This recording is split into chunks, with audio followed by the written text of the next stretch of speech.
Good afternoon. Welcome to the Midday Mull for Monday, the 4th of May. With Robert Murray McShane, following his reading scheme, we begin reading the prophet Isaiah today. And the book opens as follows. The vision concerning Judah and Jerusalem that Isaiah, son of Amos, saw during the reigns of Uzziah, Jotham, Ahaz, and Hezekiah, kings of Judah.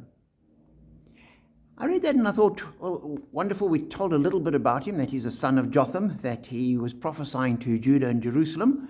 He was prophesying after the fall of the northern kingdom and focused on the southern kingdom, the kingdom of Judah. But what struck me most was the kings that he prophesied under, and you list them, Uzziah, and then Jotham, and then Ahaz, and then Hezekiah.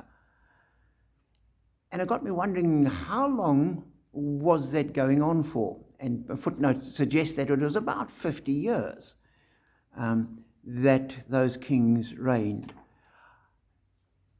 And in a world today where we're looking for instant results, ministry that goes on for 50 years with seemingly very few results because the people didn't change. He came with this constant call to change, to confess, to turn back to God. And it didn't happen. Eventually, the people ended up going into exile after his time. And today, we're looking for things, a much quicker turnaround. And we're so often tempted, and particularly in ministry, but I think it would be in life generally, that if we do something, you want to see results within 3 or 4 months. Give it 6 months, maybe. A year, that's a long-term sort of investment.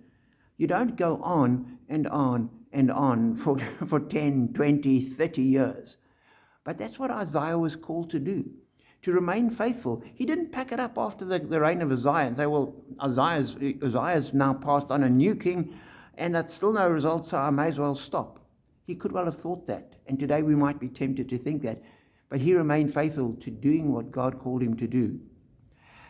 And for me, it's an encouragement in ministry to keep being faithful to God where you can.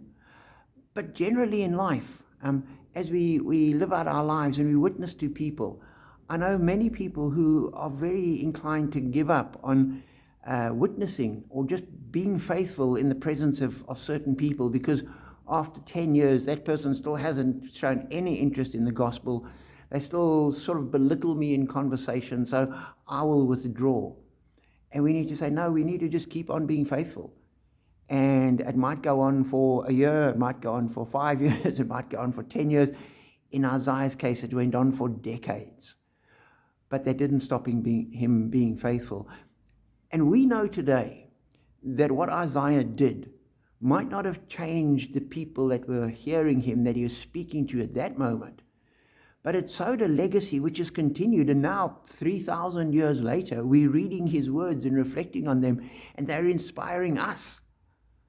And sometimes God has us work in a way which we don't see the results immediately, but we trust that God is faithful. He says, my word will not return to me void.